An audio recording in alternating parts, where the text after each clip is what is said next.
Really? In town. Please. I'm used to Please, so we get up here. No, I'll stand there. Let me just take a second to announce the other coming attractions for the next couple of weeks. Jody Frediani will be here next week, and she's going to be talking about the state of our forests and trees and environment. I was going to say here in the county, but she'll probably cover the whole state, knowing Jody, because she's very much on top of that and works as one of the editors at the Sierra Club. That's next week, and then after that is our friend Gray Hayes. You all know Gray, an ardent environmentalist, and one of his pitches is why we can't get city council and local candidates, well, ideally national, to ever put environmental issues as part of their platform. So hopefully he'll be hitting that again. That's Gray Hayes. And then Mr. Dennis Etler on August 27th. Where is he? I'm right there. There he is, right there. Dennis will talk about secular humanism, I assume, right? Well, not necessarily. Well, we'll talk about Walt Disney. One of the possible topics. Yeah, I would imagine we'll be talking An about... update on human evolution, if anybody's interested. Dennis will be here talking about something. Yeah. And then just yesterday, I secured a very unique speaker for our little group here, and that is Becky O'Malley. And if you don't know Becky, she is Mary Holmes' daughter-in-law. Mary Holmes started the Penny University. And so she's going to be, she's also the editor of the Berkeley Daily Planet. And so what we're going to be really talking about, and she and I email constantly about comparing Berkeley and Santa Cruz and politics in both communities and how it relates to the university up there and here, and the effect that students and the whole university and the regions have had for over 100 years now on Berkeley, and how much of the very same thing is happening here in Santa Cruz. So that's September 3rd. That's Becky O'Malley, and she'll be, as far as my summertime takeover thing while Paul Lee's gone, that'll be the last lecture. So with all of that, and you'll get your emails, by the way. Here's an email sign-up sheet, and every week we try to send out an email announcing who's going to be here next Monday and the Mondays after that. So if you want to get on that email list, it's right there. And so right now, I'm going to introduce a longtime friend of mine, Mr. Tom Noddy. Tom is known as the Bubble Man. And been all over the world doing his bubble act. And in the old days, he was, I don't know if we're going to get into that, I've warned him about this, but he was very instrumental in working with the street performers here in Santa Cruz when they were really having a bad time and getting them busted left and right. And Tom did a lot of work on trying to get something organized between the merchants, the police, and the performers. So he did a lot of work for our community. He lives here, travels the world over, and here he is today, Mr. Tom Noddy. Thanks, Bruce. So what I do, I know some of you have no idea. It sounds weird. I blow bubbles for a living. It's an easy job, but somebody's got to do it. When I first came to Santa Cruz in '77, I was living in a van, a 2-ton van, and I was headed to New Mexico, but it broke down in Half Moon Bay. And, well, you know, the compression was shot. It wasn't going to cross deserts or mountains. But it would still roll. So I figured, okay, I don't have to be broken down in Half Moon Bay. So I opened up the map and I looked around, and the next bay down looked at, well, it's Santa Cruz. I met some street performers from Santa Cruz, what's the Flying Karamazov brothers, who were 2 guys at that time. And I had them in a variety show I was putting together in San Francisco. And there was another street performer I knew from here, Jeff Gluckson. He was with Professor Marvel's Miracle Pandemonium Review. Yeah. Based on that alone, I decided, let me go be broken down in Santa Cruz while I'm broken down. That was '77, and I'm still broken down. I just bought a house. So I've been here ever since. But I travel, as Bruce says, a lot. These days, I was a street performer for a lot of years, and then one day I was on The Tonight Show with Johnny Carson. And then they had me back, and then they had me back on the Tonight Show with Johnny Carson. And then all these TV shows, all in Europe and Asia and in South America, started calling up. They wanted me on all these TV shows. I never got rich doing it. You know, I can get good money for a gig, but you know, you don't get 40 hours a week at this, you know, or time and a half for overtime or any of that stuff. So, so I still live here. I love it here, and let me show you what I do. I call it bubble magic. This is the thing. When I was on the streets here, it was actually, my show was really with puppets. I did political, social, and spiritual satire with puppets. I had a hippie puppet with a backpack on his back and a joint in his hand. I had a god puppet. I had a puppet who was the judge in the realm of absolutes. And as Bruce mentioned, I did end up involved in some of the politics. Actually, initially, I became, before Robert Norris, I was kind of like the central homeless activist in town. I organized a number of events around that when they were going to do a cleanup of the mall, is what they were calling it, a cleanup of the mall, by which they meant sweeping people away. I helped to organize a lot of street people. We borrowed brooms and dustpans from downtown merchants who were sympathetic, and scrapers to get gum off of the sidewalk, and we did a cleanup of the mall with homeless people downtown. And a number of events, but eventually Police Chief Peeney recommended a whole lot of changes to the downtown, and one of them was a ban on street performing. He said it only encouraged people to kind of linger downtown, and it should be a business district. People should keep moving. And so based on that, I organized a number of street performers at the same time. Bruce Van Allen was the first progressive that was on the city council. He appointed me as the street performer representative to the Mall Advisory Committee of the city council. And then my girlfriend got appointed as one of the downtown shopper representatives. Didn't really mean anything except that one of us could make a motion, the other could second it, and they had to talk about it before they would reject it. Because it was basically a merchants group downtown. And, but through that process, I was talking to Neil Cook, forget about, you know, Leask and Trinchero, the guys that were really trying to ban street performing, but I ended up talking more specifically to the progressive merchants downtown. And they did have what we all knew was the case. Street performing is good for downtown. A lot of people that come here from the boardwalk because there might be a little action downtown. There was a scene happening there, and it was part of what was drawing younger people. That, of course, didn't interest Mr. Leask, who still had mannequins in the window of older lady fashions, you know, because it used to be retirement down. Things had changed. He hadn't. His son did once he came in and before he got rid of it. But so I ended up kind of dealing with Neil Coonerty and some of the progressive merchants, and we had, the street performers had proposed a series of voluntary guidelines for street performing, which we had offered to put together and to distribute and to keep out there and to encourage our peers to abide by some sensible good neighbor policies with the merchants and the residents downtown and the passersby. And we would do that as long as they didn't pass street performer specific laws. Because even if they pass good ones, they eventually become bad ones, because we've never had any pull with any city council, no matter how progressive anybody's ever called it. The street performers up against the merchants, they'll get what they want. So we just kept it off the law books and we came up with voluntary guidelines.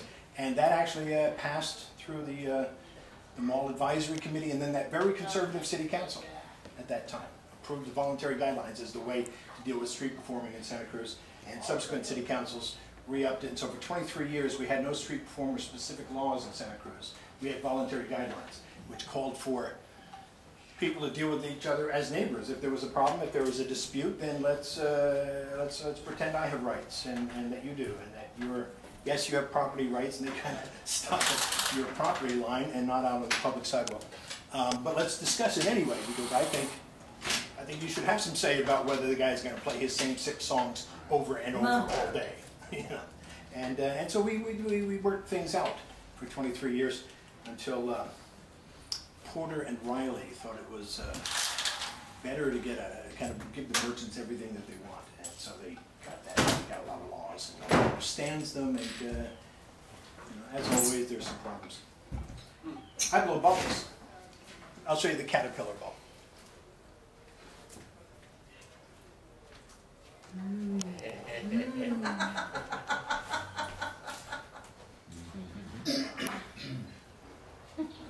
Yeah, that's a caterpillar. Some people think it's a worm. Some people think it's a worm bubble, but it's a caterpillar. I think they don't see the antenna. Yeah. That's the problem. You see his eyes. I thought it was sort of a slug-like. Here we go. It could be a local theme. These guys can dance. You all seen break dance, right? See, it's a caterpillar doing the worm. That's the that's why they call it break dance, right there. And so the caterpillar's a good one for the first one. I always do it first in my show, partly because I can kind of feel the air behind, things really change. But also because it's easy to see. And some of the bubbles that I do are difficult to see from any distance because soap films are thinner than wavelengths of light. They're almost not here. They're just literally thinner than wavelengths of light. That's why they have colors, wave interference colors. And so when I first came to town, I smoked cigarettes, and I would fill some of the bubbles with smoke. And that became all kinds of illegal now.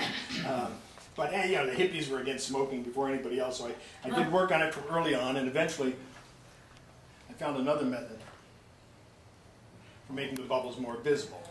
It's a nuclear bubble. Don't worry, it's perfectly safe. No accidents are possible with nuclear, right? We just play with this stuff. Put one over here, you put one over there. There's no dangers. Whee! Boing! Oops! I split the atom. You just cracked the atom. It's okay. It's all right. It was human error. Oh well. Don't worry. If we have accidents with nuclear, we have backup systems. Back up, everybody! Back up! That's all they figured out so far. That's the whole plan they got right there. This screen, I'm going to take that down at some point. It's going to be about like 3 minutes or 5 minutes. I'm going to put this overhead projector onto that screen because I want to show you something about bubbles. You're okay. When the time comes. Let this guy sit down. He has a palsy of some kind, and he has to really be helped into the No, seat. Peg is moving. I'm moving. All right. Oh, okay. Here, I'll show you the volcano, the Mount St. Helens bubble. I was a street performer, as I told you. I was hitchhiking up through the Northwest a lot. I was in Eugene, Oregon, and heading to Seattle. Some guy picked me up, and in Oregon, you could stand on the highway and hitchhike. It's one of the only states around that was great. So some guy picked me heading to Seattle, but this guy was freaking out. He heard on the radio Mount St. Helens was erupting. It was the second eruption, and he just spooked. I don't know what it was about, but when he actually saw it, he pulled over and he said, "I'm sorry, man, you got to get out. This is too much." Well, how does it help you that I get, okay, good. The mountain is going off. All around me, the trees had a white ash mark at this level because it had flooded through the highway for the first eruption 2 months ago. And now it's going off again, and I'm going, hey, get me out of here. You guys, get me out of here. I'll show you what it looks like.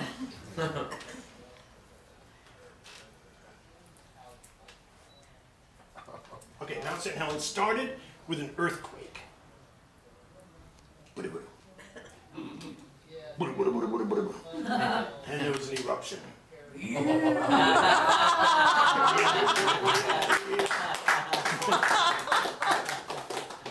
When I smoked cigarettes, and I would flick the ashes. The ashes all over Oregon, Washington. You lose some things, there's some advantages. But, so, I don't know. I'll show you bubbles inside of bubbles. Yippee corn. We're going for it. I like that air, but we might end up having to close that window. That wind controls everything I do.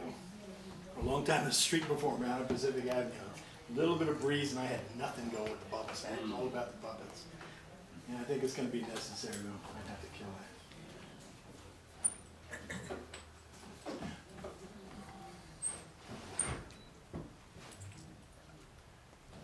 You see those bubbles inside? They're kind of hard to see. There they go. Yes. This will be easier to see. I'll show you smoke bubbles inside of a clear bubble. I should mention, what you're seeing here today is the result of 40 years of playing with bubbles almost every day. Yeah. Scary, isn't it?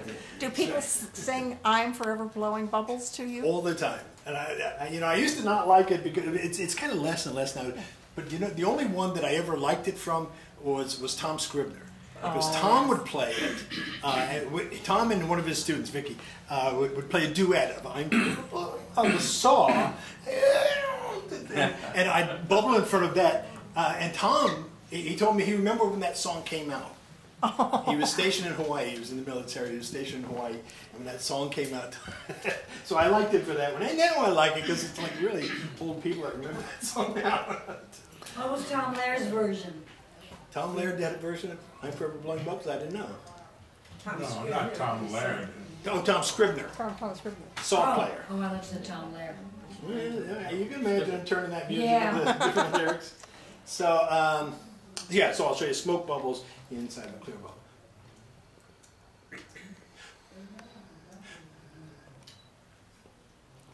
Oops. No, I blew it.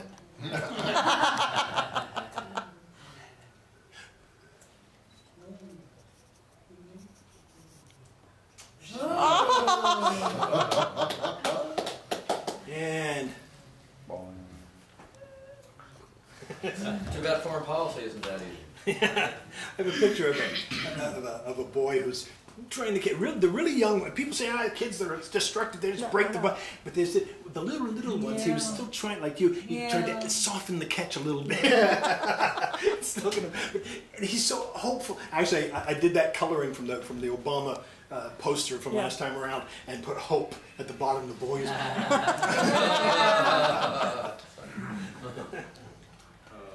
So, well, I'll show you the inside-out bubble. Okay, now the inside-out bubble is a cheap trick. Remember I warned you about this, Jim. Very good music. You start with an ordinary bubble like this, right? And then if you take this one back into here like that, and you turn this around, inside out. Some people like the cheap tricks. I do. Big, how do you do that? Very carefully. Okay, one more cheap trick because you insist. Nose bubbles. I'll show you the love bubbles. Oh. Now, love is one of the most difficult tricks.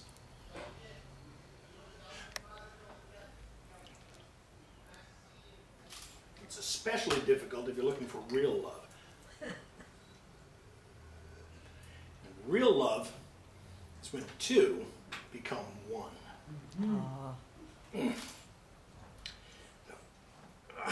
Okay. Well, to get love, you have to overcome surface tension. Scientists told me that. Real love is. Hey, Joe? Overcoming service. Real love is oneness. Oh, look at that, babies. Twins. From where I'm sitting, the way the light hits it, it looks like there's lightning going off on the inside. Yeah. Take the reflection and kind of streak it a bit. Let's full of innuendo. No, it's quite direct, I think. I do shows sometimes at the Oregon Country Fair. Is this kind of hippie fair. It's been going on since 1969. It's one of these events that very few of them are around, but this one is still going on. And I organize and I host and I perform sometimes in the midnight show for it. So it's like 30 acts in a 4.5-hour show at night. But in those lights and in those street and with that audience as prepared as some of them come for the event, and then the streaks of light. And God, people come to me the next day. Man, did you put those colors that I saw?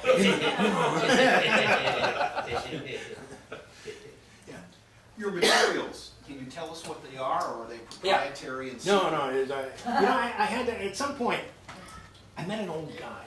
I've been doing it for 9 years, inventing all of these things with bubbles. I just spent some time when I came home from a factory job. I was working just entertaining myself at home so I wouldn't go out and spend my money back in Jersey. And I developed all these tricks. And I did ask, when I met magicians, when I met jugglers, I asked them, have you ever heard of a bubble act before? Was there somebody before me with bubbles? And nobody ever. And then I met one guy who knew one guy. He was in his 80s. He lived on a farm in Huntington, Indiana. I went down and looked him up. Eiffel G. Plasterer. And Eiffel, we loved each other. He couldn't do what I was doing. I couldn't do what he was doing. First thing, I blew a big bubble. I blew one inside. 50 years he'd been doing bubbles. He'd never seen them do that. His liquid couldn't do that. He made really strong. I went to Woolworths and I bought the cheap stuff. I found out what you can do with the cheap stuff, and it turns out a lot more.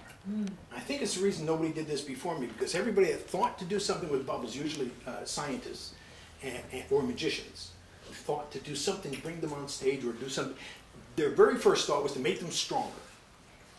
And it turns out if they're strong, you can get them stronger, glycerin and other things to make them heavier and weightier, so they drain slower, and they might last longer, and they might even bounce better than that one that I did. But nothing else. They just won't do it. When I put a bubble inside of a bubble, it's a very fast liquid motion. I'm just going to blow on the wall. There's nothing in my mouth or anything. Suddenly there's a bubble. In slow motion, I've seen it's gorgeous. The wall dents in, forms a tube. As soon as the tube is 3 1/7 times its diameter and length, it must form a waist and split off. Very often that's stressful, it will break it, but in this case it doesn't. And it splits off. If it was slow, if it was strong, thick, strong bubbles, it would snap. It couldn't handle that kind of action and survive it. Turns out the stuff at Woolworths could. So I found out all these things I could do with the cheap stuff at Woolworths, and it turned into nobody had ever seen it. But this guy, Eiffel G. Plasterer, he was a wizard, and he kept bubbles in jars in his basement. He showed me that bubble. He said, big jar inside. He glued this little pedestal, and there was a bubble on it. He said, that bubble's 100 days old. That little date's written in. He said, I've met some weird people. He said they're kind of boring the first 100 days, because they don't have a lot of colors. The different colors on a bubble are different thicknesses of soap film. His stuff was so thick and so strong that it didn't yet get down to the thinness where it shows wave interference colors. And so he said, this one over here is 280 years old. He said 200, and this one, his oldest bubble was 340 days old. And they never pop, they shrink. The air in a bubble, when you close a bubble, the air inside is under pressure. It's being squeezed by the surface tension of the liquid. The air molecules want to get out, and they can. They can migrate through the fluid surface and then back out. That bubble is shrinking. We'll never notice it. It happens at so slow a rate that it'll pop long before we would notice any difference in size, but it's still true. It's shrinking. If I could keep it alive for 100 days, we'd notice. 200 days, 340 days later, his bubble had shrunk down into the pool of liquid that it was sitting on. He told me he could use that liquid to blow another bubble. He told me one time he took a microscope and he watched that bubble still shrinking down. Oh my God. Are there world records for these things? Are there categories of bubble? Now there are. When I started doing this, there were. Because now I know of about 20 different people on the planet who are making their living doing things that they learned from me. Are they all fellas, man? No. There's a Swiss woman performer. There's the wife and the daughter of the one guy doing stuff in Vegas. There's in the Ukraine, they have these schools in Kiev where they teach juggling and acrobatics and now bubbles. A number of women performers are learning to do bubble things as well. So you're the master of the original art form. I am that. Yeah. But Eiffel was older than me, right? Eiffel was doing, and some of the people are doing things that are more like Eiffel's. Only a few, though. His were very difficult. He had to get these strong, he had special chemical. I asked him as I was leaving his place. I said, so the solution, the mixture that you. He said, oh. He said, are you asking me as a magician or as a scientist? And I said, I get as a scientist. He said, well, then I'll have to tell you everything, won't I? Because that's the difference. So that's what I decided. That's where I was going with this. That's what I decided. I get to pick. I'm inventing what I'm doing. I don't have to be like the magicians. I don't have to have secrets, but I could. It's my choice. And I decided, after talking to Eiffel, I said, no, mine is science. I went to the Exploratorium. I had the Tonight Show, and now everybody wanted me. I was getting calls. All these comedy clubs I used to try to break into in San Francisco, they loved to have me on an open mic night. It kind of happied up sometimes pretty grim nights. It was comedy clubs on open mic night. But they really liked having this little spark, this thing. But they never booked me on a Thursday where they pay a little bit of money. And I'd say, well, come on, every time I come, I'm always good. It doesn't ever not work anymore, why don't you guys hire me? He said, well, Tom, we're trying to get work for comedians, trying to get them, into the business up to the Tonight Show. And they're not really comedy. Well, I don't know. I mean, people laugh at some of the stuff I'm doing. I know to me, I'm not, you know, that is a pace they're doing. I get that, but, you know, anyway, they wouldn't hire me. And then I got the Tonight Show on my own, completely aside from all that. And as soon as I did, those guys called up. We want to have you direct the Cobb's Comedy Store. Yeah, direct, and we'll put on the market direct from the Tonight Show. We've got Tom Noddy. And I said, well, everybody was calling me then. I said, I'm not really comedy, you know what I mean? Performer's revenge. And I went to the Exploratorium. And because now I figured out, I knew it'd be good for me to be on the Tonight Show because I know exactly why, because everybody wanted to do it, I guess, you know. So now I did it. Now they're, I get it, because even though nobody really knows my name, it's not like when you say Michael Jackson, you know, people come to the name. Tom Noddy still doesn't mean anything. But you could say Tonight Show on the marquee. He's direct from the, you could still use that to put butts and seats. And, okay, I get it then. So I could give that to the comedy clubs, or I went to the Exploratorium and I talked to Frank Oppenheimer, the director of the Exploratorium, and I said, look, so there's this thing, and now the LA Times wants to do a big story about me. They put pictures on the front of the entertainment section. I said, so I could give this kind of juice to the comedy clubs or to the Exploratorium, which I loved. I really like these science guys. And so why don't we present it as science? I'll do my act, and then we'll take questions about the physics and the mathematics of bubbles. And you've already got exhibits on surface tension and on wave interference patterns and on air pressure. We'll highlight those exhibits, and that's it. But give me some guy that knows more science than me in case the questions are better than the ones I can answer, you know? And so we did that, called it a bubble festival. And they gave us the front of the pink section of the Chronicle Examiner on the weekend. They gave us the NBC and CBS national news came to, the kids and physicists are gathering this weekend out of the Science Museum and said, tell them why are bubbles so important? And then I'd say funny stuff, and the bubbles are gorgeous on television, really just gorgeous. And so 15,000 people showed up for the first Bubble Festival that weekend. We did it 3 years later, and 17,000 people showed. Then all the science museums in the country started calling me up on bubble festivals. So that's what I do a lot of. In the States and now in Europe, I go to Scandinavia every year, and Scandinavians are good with English. We do translation for the kids. And I go to Germany, and I go to Switzerland to play in the science centers, and or the variety theaters. That's sort of what it is. So I will answer all the questions. I know the first question is, what's the solution? What's the problem? No.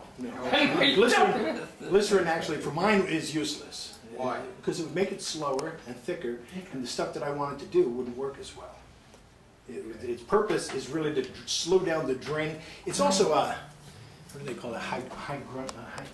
Something that draws moisture from the air. Hygroscopic. Hygroscopic, thank you. And so it does that. That's important. A dry air. I never could have invented this in Santa Cruz. It's far too dry here, most of the year, almost all. But I was doing it in New Jersey in those hot, humid summers. When I did this, I was in Houston with 100% humidity. Oh, God. And I'd blow bubbles that was not a breath of wind. I'd stand in one spot and blow bubbles that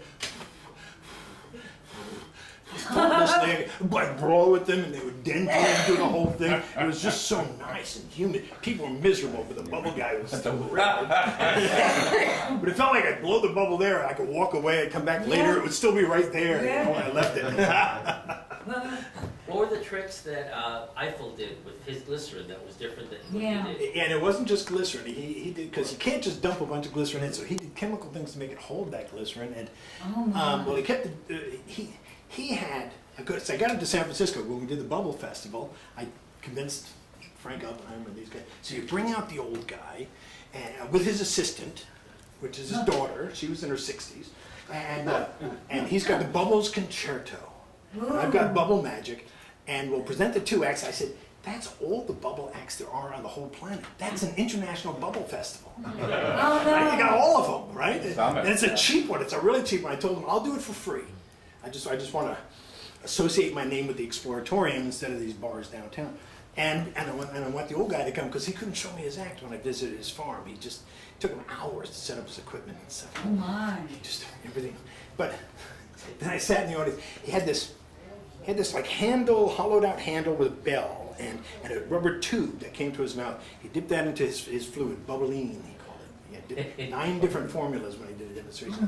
Bubbling, and he dipped it in, and the opening of his act, he was blowing a bubble. The entire length of a song. Well, you could tell it was a 78 RPM record that had now been recorded onto a cassette. So and for the whole song, he's blowing a bubble.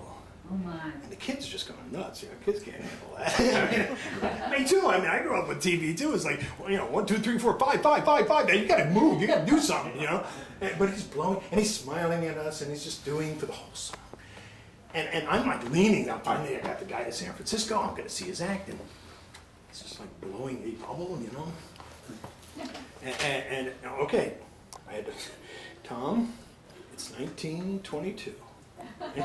Sit back, let it proceed at its own pace, you know. And so I was marveling at it. He had, it was pretty sciencey. It was kind of a science lecture, which I'm prepared to do a little bit of. That's what this is about with you guys today. But his was, and he had a sparkle in his eye. I mean, he was a charmer. He was a delight. But the tricks themselves, he did do a chain, he called it. He also put hydrogen gas into bubbles. And when he'd spark, not just helium, when he'd spark it, he'd get not only a fireball, but an explosion. Hydrogen, he liked hydrogen. And everybody did bubbles that floated up, and he had, he would put bubbles within bubbles within bubbles, which is very difficult without the gas inside. And he had, I had this marvelous device where he held this wire thing, and it had a bubble on it, and it wet the whole thing, and he slid it down, the bubble went down, and he slid it that way, and the bubble went down, and he slid it that way, and the bubble went down, and then the bubble went up all on its own. Huh. It was a little magic trick, is what it was. Let me show you some more bubbles.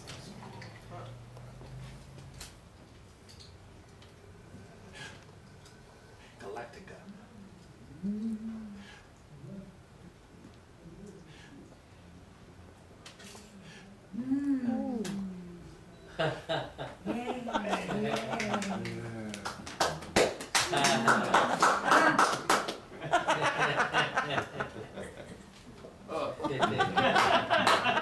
No, it's okay, it only tastes bad the first 2 years. It's a variation I showed the kids now. It is the ice cream cone bubble. Oh, yeah.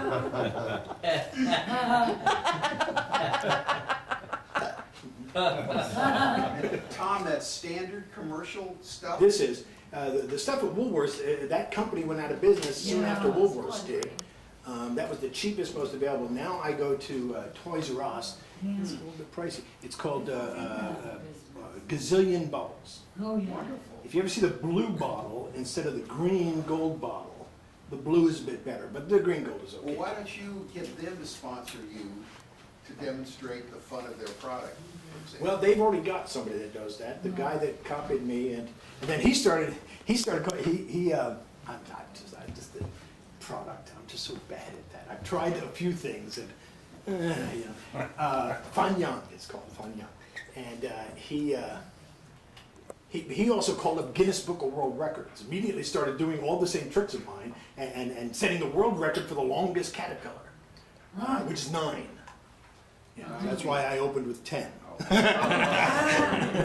my longest is, well, let's see.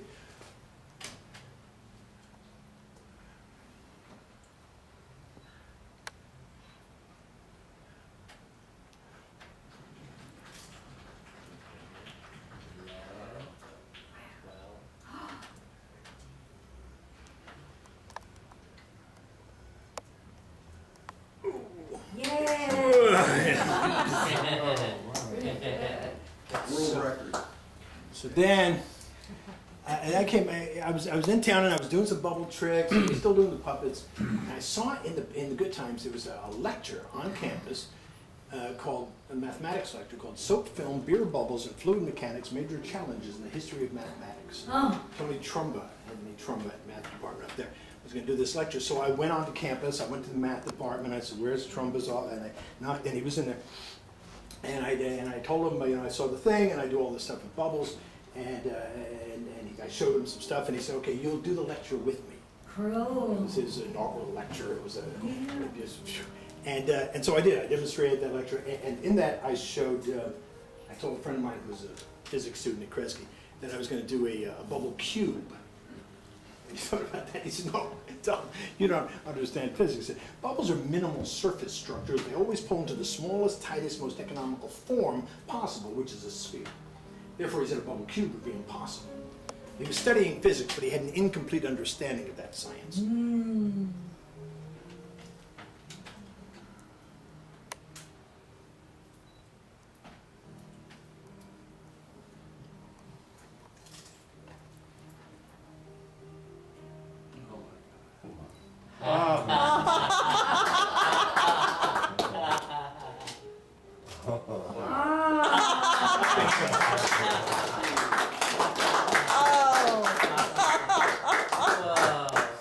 And like science students everywhere, as soon as he saw it, he immediately went into the explanation. All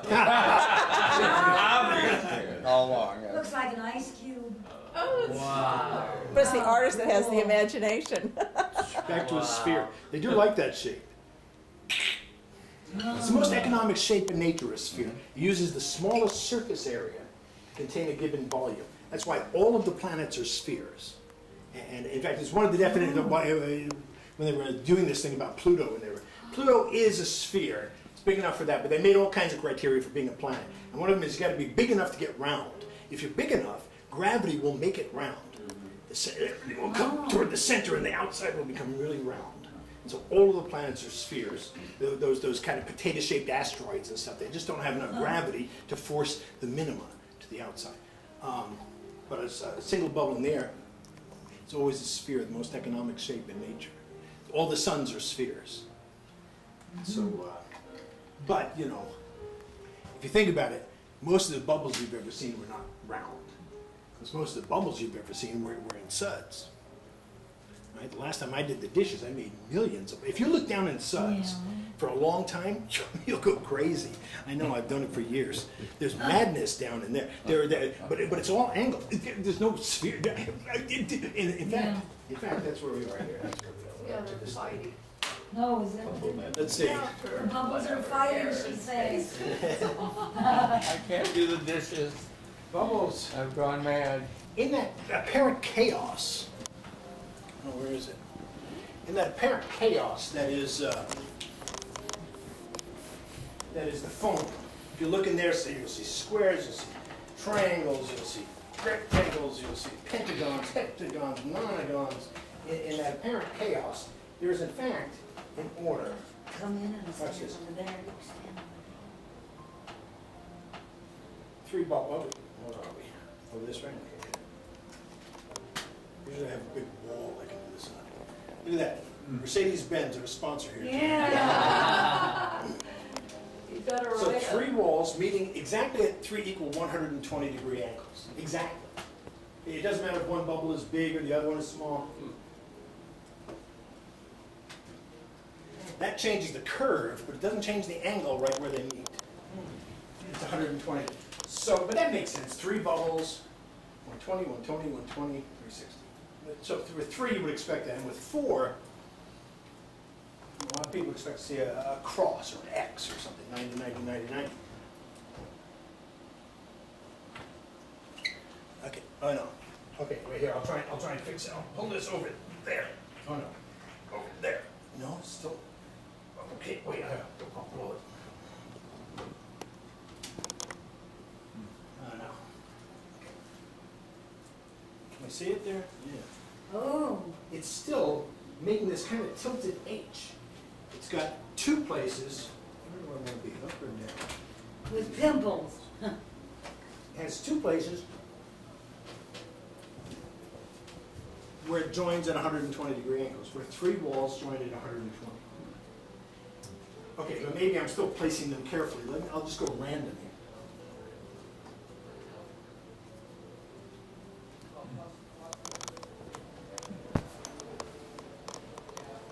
Every single time, it's three.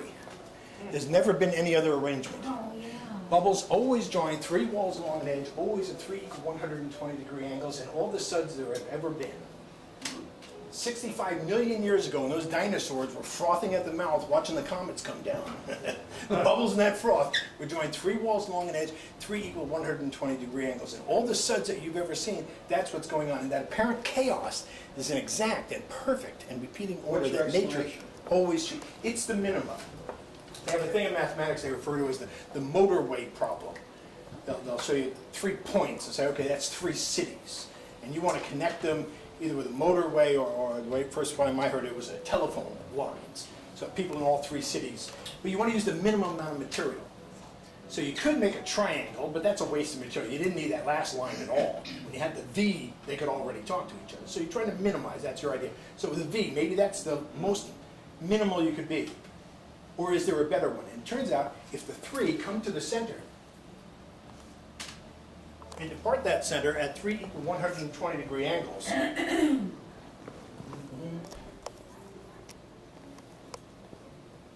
suds, so you can see, you'll get exactly that, 3 equal 120-degree angles.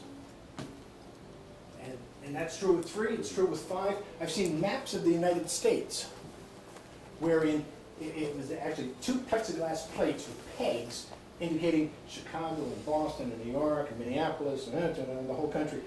And you took that plate and you dipped into soapy water and made films between the pins. And the films showed the way you should connect all of those cities. If you want to use the minimal amount of material. Except, okay, maybe it requires that you go right over the Rockies and you'd be better off going over. Well, you can cut a hole into the plexiglass and it'll go around that too. You can really use it exactly as a model for choosing the minimum, which is really good because in mathematics, they're not good at finding minima. It's an old and important question called the plateau problems, where if I wondered a minima, I could propose something. You could propose something. We could measure mine and yours and determine which was lesser. But he might come up with another one. She might come up with a different one. And there are no proofs for proving that you've ever found a minimum. But it gets back to the world record question. How? Well, so what was the final verdict on how many world records there are being broken on? What was the last bubble blowing record blown? Was it? Oh, the biggest. Most of those guys are into the biggest. Oh. But these rules are still. Everybody's still got to deal with these rules. Big balls. They like big balls. Big bubbles. There are some. There's a guy in Australia. His name is Alan McKay. He made a bubble. It's 105 feet long. Oh. People send me anything, of course. So it was a headline. It was like baby anaconda. Sun News. It was a bubble like this and a man like that. 33 meters long. Oh my God. That's a lot of breath. What did you blow it up with? His mouth? No, he had 2 long sticks. There was a guy downtown who had a similar device. People keep mistaking me for him sometimes. They say, oh, the bubble man. Yeah, I know. He slops out big bubbles over by Cinema 9. No, that was somebody else. That was after me. But it was the same thing. Big, long sticks. Mostly to get it up high. Oh, yeah. Especially above the head of the kids. And then you get this string thing. And you dip that down into a bucket of liquid. You lift it up high. You spread it out. Now it's like a sheet of film up high. You wave that, pull it together, and it closes. In fact, he said the biggest problem was it depended on the length of it. You got bigger and bigger sticks, but eventually it touched the ground. That was his limit. But that day he had this perfect wind, just lifting it. He backed into the wind. He kept going, and thank God there was a photographer there. This amazing bubble, 105 feet long. So some people are into the longest tubes, the longest once you close them. Yes. Speaking of tubes, can you try to do the donut? I can't do it here. I don't have the big. They're really messy. I thought it wouldn't work here. But you're right. The torus-shaped bubble, T-A-R-U-S. No, T-O-R-U-S. I said. I do the Aries bubble. They had my photograph in a British Science magazine. Somebody wrote in and asked, is it possible for a bubble to be a torus shape, a donut shape? And 2 mathematicians answered. One wrote in and said, no, you couldn't because it's not a minimal shape, a torus. And bubbles always choose a minima. And it's non-existent. So you couldn't possibly answer. Yeah. And then the other mathematician wrote in and said, I would have said the same thing, but I've met Tom Noddy. Frank Morgan, who proved the double bubble conjecture. Frank Morgan at Williams College back east in Massachusetts. And so he wrote in and sent him a photograph of me with a torus bubble. Because it turns out it is possible. It's just when you produce it, it's not stable. And so I have a hoop. Sometimes I'll put little kids inside of bubbles with my hoop. And with this, I'll dip it into a pool of bubble juice. I'll make a sheet of film like that. Now I'll wave it through the air, and when the front of the bubble meets the back of the bubble, I do what I did with the love bubble. The two bubbles became one. Yeah. It's a little move. I have to overcome the surface. I have to do it. It's a move. And so I do that, and then I do the move. And at that moment, it's a torus. It's a torus bubble. It's not stable. It's never holding itself there at all. As soon as it's there, it's leaving there. The outside part of the torus is collapsing down to become one big sphere, or spheroidal thing. It's trying to be a sphere. And the inside part of the torus is also collapsing down, sometimes trapping the air that was the donut hole into a smaller bubble that's caught inside the big bubble. So the torus, it is possible. You go to my website, bubblemagic.com. There's some photographs here. This might be cause for a lot more bubble art, possibly, I guess, but the math that you were describing carries over to astrophysics, and a fascinating topic. The two words in Google would be either Lagrange points, or libration orbits. And libration orbits are these slow cruise to China cruises where the current basically does most of the work for you. And so your actual delta V burn rates can be exceedingly low, particularly with some of the new technology NASA's been testing over the last 10 years since the Near mission. So you could animate all this with the Muppets, and you could blow 105-foot bubbles or smaller. There's also, the size of planets, for example. Right now, they're mapping the sky. The last I heard, it was a pie slice like this, and what they were finding using what they've got is that all of the matter is, the galaxies and clusters have gotten all of the matter is in very thin layers, and then great voids, and then another very thin layer with all the matter. They said at the time, if the model holds up and we get a bigger picture, it's as though it were all, they said, like the bubbles in your sink. And I wasn't sure, what do you don't mean like the, no, because the bubble is my sink. I always join three walls along an edge at 3 equal 120-degree angles. The edges always meet 109 degrees, 28 minutes, 16 seconds. That's California time. I mean, you don't really mean all, so I called UCSC because that was one of the places all this was coming from at the time. And I couldn't get anybody to take my question serious. But they're not talking about angles. They're just talking about great voids and very thin layers of matter. Voids have angles. As long as there's matter intersecting with it, right? Every firefight I've been part of. So I will go on from the cube. In fact, the universe is globular. Let me show you this one. I'll show you the tornado. This one, I might turn on this light. I was gonna say. Aziz. Yeah, it's really gonna the beam. He's all right. I'll shade him. All right, good. I perform a lot of science centers, and somebody got together a grant to send me around to all of the science centers in Oklahoma. Wow. And then all of the science centers in Arkansas. Oh. And that's Tornado Alley. And some of the communities I went through were places that had recently had tornado damage. So when I did the tornado bubble there, I was very proud that they liked mine even more than the regular ones. Fewer houses damaged. But the forces at work are the same forces that cause real tornadoes. Shear forces, lower pressure in the center.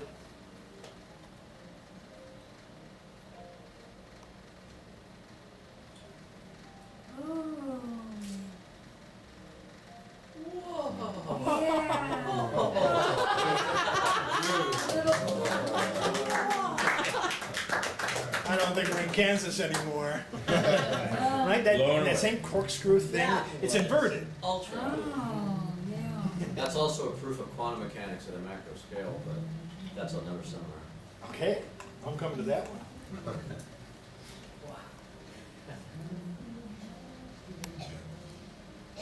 Buckminster Fuller thought that the tetrahedron was really important. Tetrahedron, 4 triangles. It's a kind of a pyramid, but not like the square base pyramids that the Egyptians built. All 4 sides are triangles.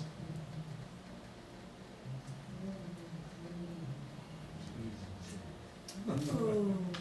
Tetrahedron. Tetra means four. And he said the walls are bulging out like that. It's a spherical tetrahedron, Bucky's favorite.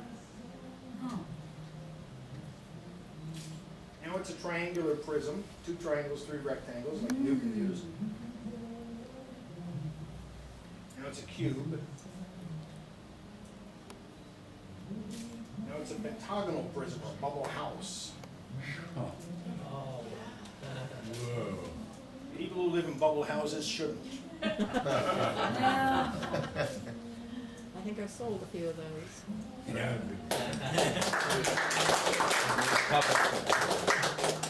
Let me just get through some of the geometric shapes, then we'll go back on a bunch of this. So a tetrahedron and a cube. Those are 2 of what Pythagoras called the 5 sacred solids. We call them the platonic solids or the perfect solids. And Pythagoras, right, invented Western mathematics, he and his followers. They believed, to them it was a religion. They believed that they were discovering the language that the gods speak. And they found whole number relationships between the length of strings that you pluck to create chords and musical, and a whole number of relationships and these geometry that they were seeing. They believed that they were breaking the code and understanding what the gods were up to when they created creation. And they also knew that they had found a tetrahedron, 4 triangles, all equal length edges, all equal angles enclosing a space. A cube is 6 squares, all equal angles enclosing a space. There are only 5 forms like that in all of nature. They discovered the tetrahedron, the cube, then the octahedron and icosahedron, 8 triangles, 20 triangles. So they had the 4, and then the tetrahedron they thought was fire, and the cube was earth. The octahedron and icosahedron were water and air. Earth, air, fire, and water, the elements of the ancients. And then they found a 5th shape. Well, what could correspond with that? They already had earth, air, fire, and water. And they really, it was something beyond the 5th element, the quintessence, something beyond the earthly realm. They had discovered this thing from the heavens, from heaven for them. Dodecahedron. In fact, it was a secret within the religion of the Pythagoreans, which we now call mathematics.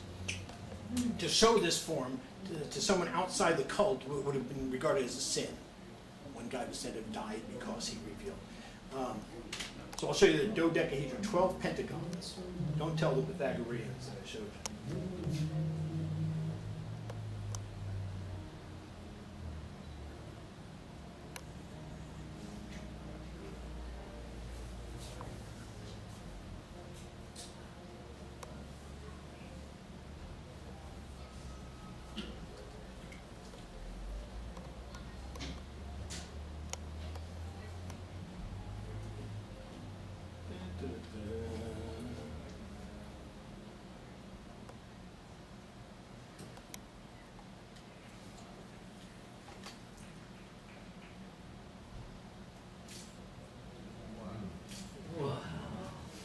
All pentagons. And the faces on this one are flat, unlike the cube, the tetrahedron, where they bulged out.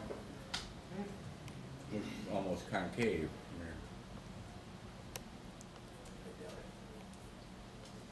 All right, I got it. Well, they're very close to flat.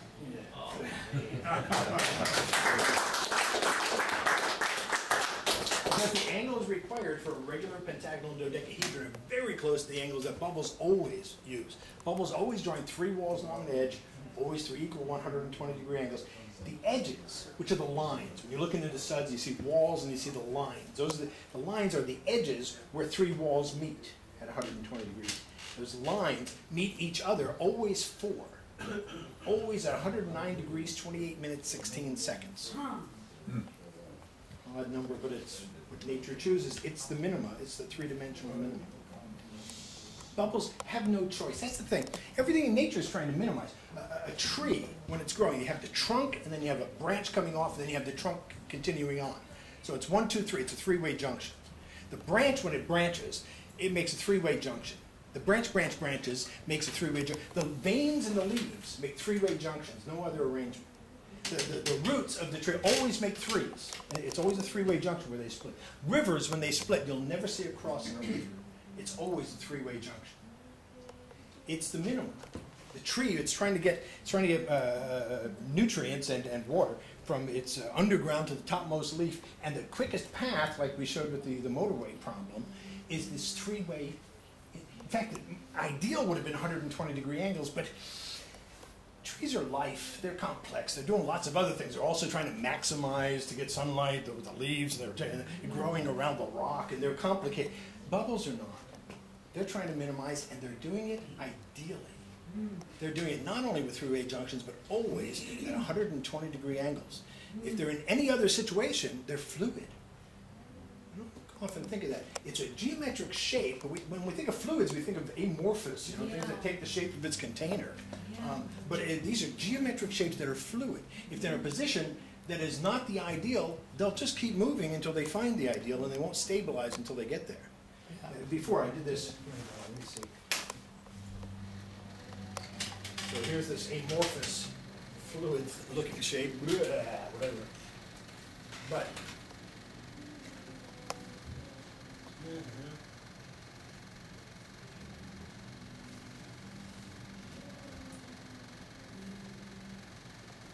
if one bubble in the middle, oh Jesus, where is this? Is that one? This way? Yes. Okay. Look like that. If a bubble in the middle breaks, the others will start to move, and they won't stop until everybody's back in a place where they've got three-way corners. Wow. If you took a photograph and while they're in motion, you might be able to say, hey, wait a second, Tom, here's one where there's not three in motion. But that motion continues until everybody gets there. And when they get there, they stabilize. They don't have to keep moving. Once they found the minima.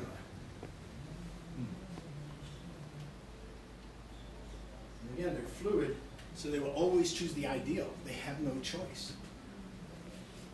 And so they've been used for centuries by mathematicians who don't otherwise have answers to these questions about minima. If I give you a round ring, I have one, I use it in bubbles all the time, and I ask, what's the minimal surface possible to fill that space? Intuitively, it's a flat, round disk. And sure enough, if I dip that ring into soapy water and take it out, there will be a flat, round disk film. That's intuitive, but if I bent it into, we don't know what shape, some wavy thing that closes. And now I ask you, what's the minimum, what angle, where's the hill, where's the valley, what's the shape? We don't know. And we don't know, and we don't know. We can't deal with it mathematically, we can't determine it, but if we take that wavy thing and dip it into soapy water, we will get a film that is the exact answer to that question. And so they've used films, soap films. Newton studied soap bubbles. Einstein studied soap bubbles. They will choose a minima, and there's no math otherwise to get them there. They're getting closer. They're closing in on what are called the plateau problems, or plateau conjectures, by feeding all this data that bubbles have solved over and over into the computers. So the computer will now choose these supercomputers. They've been getting time on supercomputers. All these scientists are, competing for time on the supercomputers, and they're spending a lot of time on soap bubble questions. Because comes up with nuclear weapons and triggers that decay unless they it comes up bubble-related things. I had a call from a doctor, premature babies. One of the problems for premature babies, down at the end where the oxygen is getting into from the lungs into the blood froths. And he thought, if I could do that love bubble thing that you're doing, I could cause those bubbles to unite and share, I'd dissolve the froth. Yeah. So he wanted to talk to me, and we talked at length for an hour and a half, some Chicago doctor, on the phone about how bubbles do that. Why? In mine, I'm actually slamming them together. I don't think that's going to work for you. But there was a scientist in the 1890s who did a thing with electricity to gain the same answer. They weren't conjunctive bubbles, but I don't know if you got something. I got a call from the U.S. Navy one time. They get a problem sometimes when they're landing helicopters on moving boats, and sometimes they've had crashes that they think is because the air wake behind the moving boat is they don't fully understand what's going on in that fluid, which is the air, and maybe it's stealing air from the rear rotor of the helicopter, and it goes to maybe. So the guy wanted to know it, so he got on deck. This guy from Annapolis, and he called me up, and he was waving bubbles. He bought a thing at Woolworths, and he was waving bubbles and filming it to see if he could watch the wind. That's smart. I used to do that for the hang gliders. I'd go up there, fill the air with bubbles. You could see every swirl. You could see the thermals. Picture the wind for you, you know. But he couldn't see it, and they were popping. Yeah, salt water isn't good for them. But he talked to me for a while, and he got, you know, make little bitty bubbles that last a lot longer than the bigger ones. Fill them with smoke. Get a smoke machine, combine it with a bubble machine, put it out there at the back, because you'll see it against the blue sky better. And we just talked for a while, and I have no idea if any. I told him, you know, just if anything comes of it, just, you know, read my name in the congressional record. I have no idea. But there aren't many areas of fields of science that I've ever heard of that could not find a way to relate to what soap bubbles do. They're pretty basic. They're just doing, this is how this universe works. I would think it would control a lot of cellular interaction in living tissue, which is how cell packing questions are exactly done like this. And the books that talk about cell packing talk about bubbles necessarily, foam.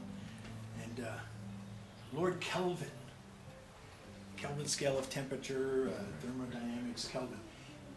He asked this question, the uniform froth. If all the bubbles in a froth were the same shape, repeated over and over, they're not. That's not how it works. But if they were, what shape would that? What they were trying to figure out was the ether. They believed that space couldn't be a vacuum because they knew that light moves as waves, and waves to get from here to there needs a medium. It turns out light's weird, but at the time that's what they were certain that it had to be a something, and they didn't know anything about that something. They called it the ether. But it did occur to them, suppose it was an element. Suppose ether then is this one element, one shaped thing, repeated over and over and over again, filling all of that space between stuff. What shape would be ideal? Because nature tends to minimize. Surely the ideal would be a sphere for a minima. But spheres don't pack with themselves. They leave gaps.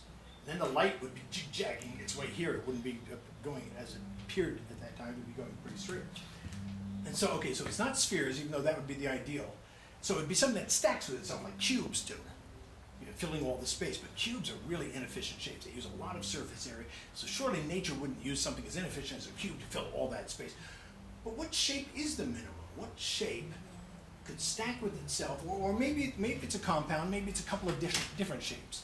What shape or a couple of shapes could fill space most efficiently? We don't know. There's no proof for it. All you do is propose one. Kelvin proposed the truncated octahedron. 14 faces, hexagons and squares, 8 hexagons, 6 squares. And then he asked the world of mathematics and physics, anybody propose a better one? A better shape? And for 100 years, nobody did. Nobody found anything better. It was just out there. In 1998, I was in Berlin performing in a variety theater, the clown friend of mine, and they had my picture in a weekly magazine for entertainment for the show. And this mathematician showed up at the show. He'd recognized me because my photograph was in Tony Trumba's mathematics book from the guy at UCSC. He co-authored it with a German author. And he'd seen my picture in there, and then he said, that's the guy from Trumba's book. So he came to the show. He asked me if I would perform at the International Congress of Mathematics in 1998. It was going to be in Berlin. That's where they give the Fields Medal, which is like the Nobel Prize of Mathematics. When I get up in front of 900 mathematicians gathered from all over the world and show them bubble magic, and with video projection, huge screen behind me, and I showed them what nobody had ever seen, the Kelvin cell. Kelvin proposed this shape. Nobody had ever defeated that shape. Nobody found a more efficient one, but also nobody had ever seen one. People looked. Matsky, this American, in the 1930s, took binocular dissecting microscope. He made 2,000 bubbles with hypodermic syringe, all the same size. These are busy people. And he noted the shapes of the center 600 and a cluster of bubbles. 20% are irregular pentagonal dodecahedrons, tetrahedrons, and not one of them was the Kelvin cell, the truncated octahedron, not one. And the book I read about this in, which I have, Peter S. Stevens, Patterns in Nature, said, apparently nature never takes Kelvin's suggestion. Well, that's funny. But never? I mean, never. I mean, last time, okay, the guy did 600, looked at 600 bubbles. The last time I did the dishes, I made millions of bubbles. That 600 is not a big sample. So let's try it another way.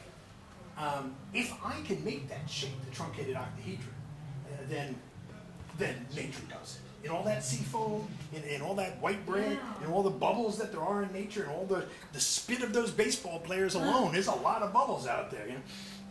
So I sought out this shape, and I showed it to the mathematicians in Berlin in 1998, the Kelvin cell. Truncated octahedron, 14 faces, 8 hexagons, and 6 squares.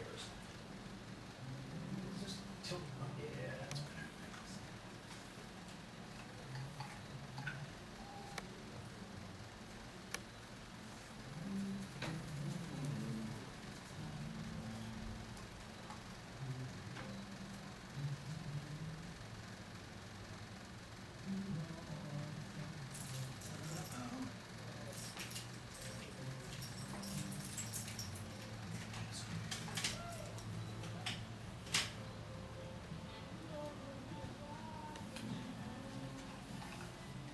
Try it again. Get 3 tries with the Kelvin cell. I'm the bubble guy, make up all the rules here.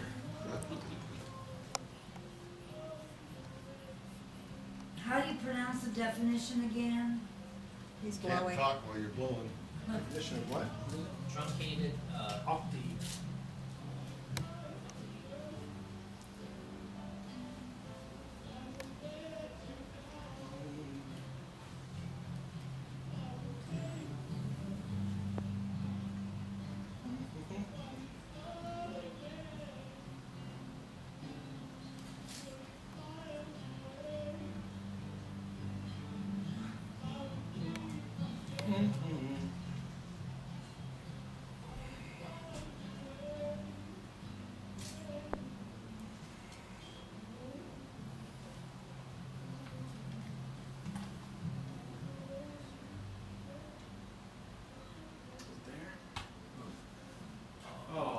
Oh, is it gone? No. Sometimes. So I showed it to them, and then this guy came to me afterwards and said, "That was marvelous, but..." I said, but what? 100 years, nobody ever, motherfucker. But what? 2 years before that, Mr. Ware and Mr. Phelan at Trinity College in Dublin had found 2 shapes that together were better than Kelvin's. So I was 2 years too late in finding the most economic shape. And it was that shape that they used in Beijing when they built for the Olympics, the water cube that they talked about. The structural things were based on the Ware-Phelan structure, the new champion. And I've never done that shape yet, however. I see my time is almost, yeah. Your virtuosity is, of course, mesmerizing, but my question is, you've obviously gotten very comfortable with being what Oppenheimer called the creator and destroyer of worlds. And my question is, since I firmly believe that the Cold War has just morphed into something, it's not over, how have you reconciled the sense of guilt when you have total destruction of worlds? Have you had nightmares? Did it take phases? Did you go through phases of comfort or discomfort or agony? Every bubble I've ever blown has popped. I love that about them. It really makes them precious. You've never seen an old dusty bubble kicking around the toy box, right? And you really value them for that. Shiva Shakti. Shiva. Living in the moment. Yeah, you know, I think there's just this, there is this, I mean, all the kids are breaking. I blew bubbles in Yugoslavia. I hitchhiked through Yugoslavia when it was still a communist country. In Greece, too, when I got there. I would stand on a street corner and do that. They'd never seen that. Yeah. They didn't grow up with it. When we could first go to China, I would always give friends said they were going. I give them a jar of bubbles. Take that with you. Yeah. And they said, "Oh my God!" When they came back, Tom, I stood at the train station. I blew. You can't believe the eyes. The adults had never. They told me once in a while with some soap, with the mom would do a thing, but they'd never seen bubbles flying in the wind before. There's something really connected to childhood. Something that's in us like this. I think that was for me, that was the connection. I mean, kids don't smoke and adults don't blow bubbles, and I put the two of them together. And I don't know, when we were kids, when we turned 13 or something, they wanted us all to grow up, and stop. You set aside your childish things now that you're going on to your manhood. I don't know. Hippies, I think, had a better idea. We kind of went, and threw out all the other rules, that one with it. And so I did this childish thing, despite my father's assuring me it was all wrong. Because the idea was we're supposed to forget everything we've already learned by the time we're 13 and now learn to be a grown-up. But I don't know, you guys. Like, I want to be grown-up. You can stay up late. You can drive a car. But why do I have to stop? I can stay up late and blow bubbles. You know? It might be a cumulative test in the end. We don't know. Let me show you one more. This is the carousel bubble. Those little 6-year-olds, they know things that we've forgotten. They really do.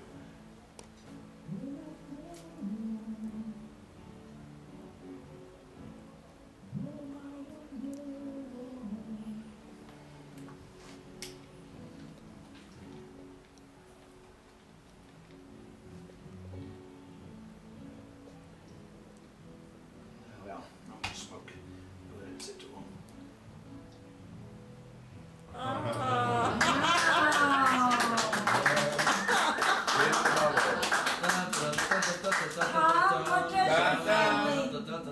Tom, what does your family think Well, of magic your is no incredible... illusions, it's real magic.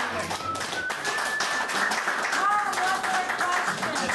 What does your family think of your incredible career? Well, you know, my father really did have a problem with this whole idea for a very long time, until he saw me on The Tonight Show. And then whenever I went back east after that, he would organize a thing with the VFW Lodge, you know, the Crippled Children's Fund or something. And he was the proud father of the humble man. So it came together.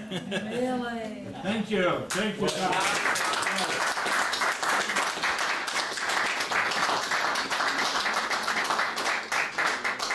Tom's a professional, so pass the hat.